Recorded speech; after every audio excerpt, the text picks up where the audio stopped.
A cyclist crosses an intersection without looking. Will the driver apply the brakes in time? It doesn't matter because the car will stop itself.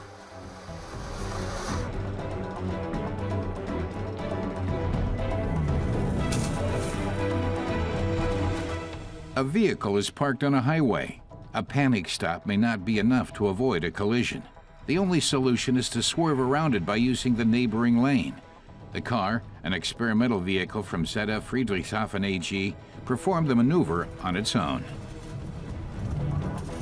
Vision Zero is all about a promise, a commitment in the future to pursue a time when there will be zero accidents and there will be zero emissions associated with personal mobility. And by on the road, then you can see it today. We're at a test track today, and you're going to see tangible steps, tangible examples of technology that contribute towards that long-term objective. These are initial steps that we're taking as a company.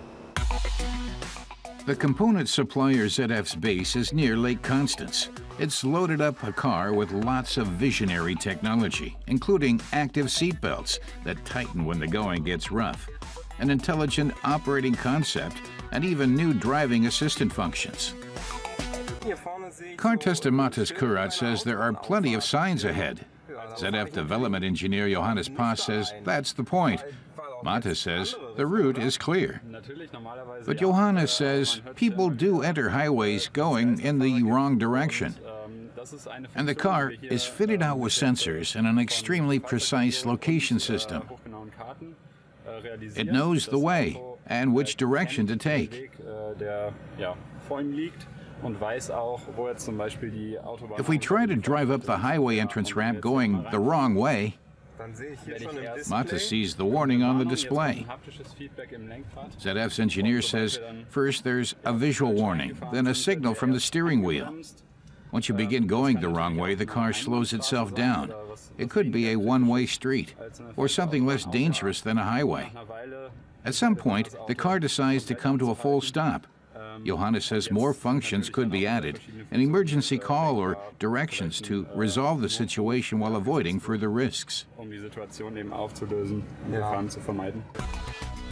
Every year in Germany alone, there are more than 2,000 cases of wrong-way driving on highways. The system could help reduce those numbers.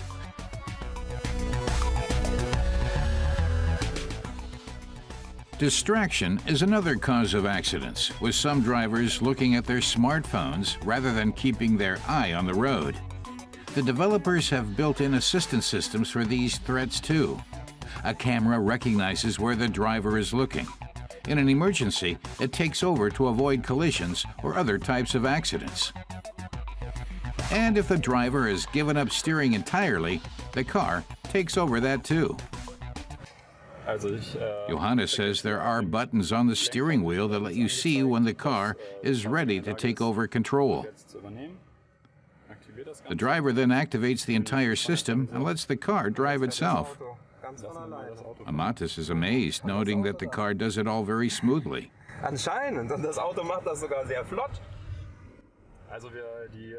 Johannes tells him that the speed is set to limit lateral acceleration, with the aim of keeping driver and passenger comfortable. Autonomous driving is supposed to free and decouple the driver from the job of driving. Then he's a passenger, and driving should feel as smooth as possible. Imagine reading a paper or doing something else. You don't want to be getting bounced around the whole time.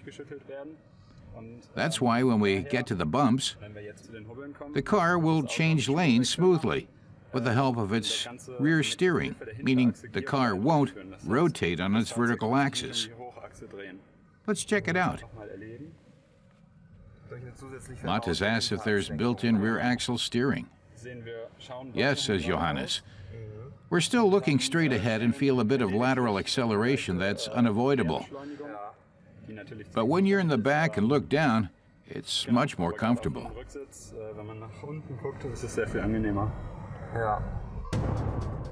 They've put similar technology in another car. The Ford F-150 isn't exactly known for its maneuverability. It's more likely to drive over the cones than around them. There's an assist for that too. Mata says bigger cars can be problematic, and nowadays all cars are bigger. And the Ford F-150 is one of the bigger ones of those. What happens when you have to go down a narrow road, going into a parking garage, for example, or driving on a course? He says there's no way this car can do it. Der meiner Ansicht nach mit diesem Auto überhaupt gar nicht zu bewältigen ist.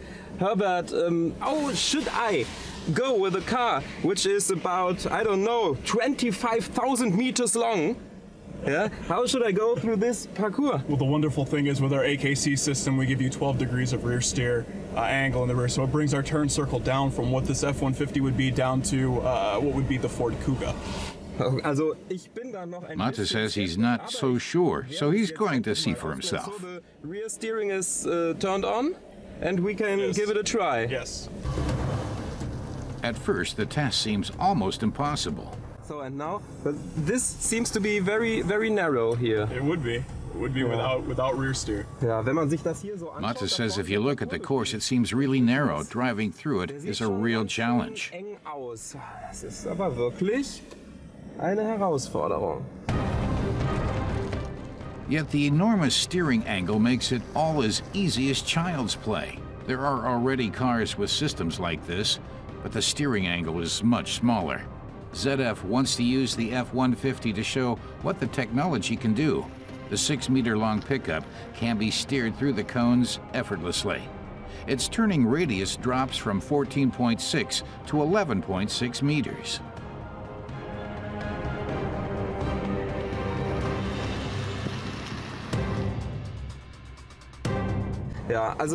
Mata says he thought it would have been impossible, but you can actually do the course in this big car thanks to the added rear axle steering that moves the rear wheels 12 degrees as well.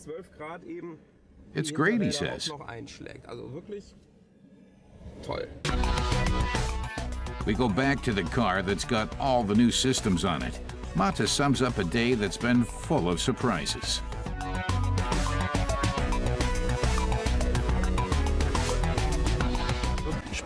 The Vision Zero is really exciting. It's shown impressively the way in which driving is likely to develop in the next 10 or 15 years, whether assist systems are involved or it's completely autonomous. And the whole steering thing, that's really outrageous. Also das mit dem Lenken ist schon abgefahren.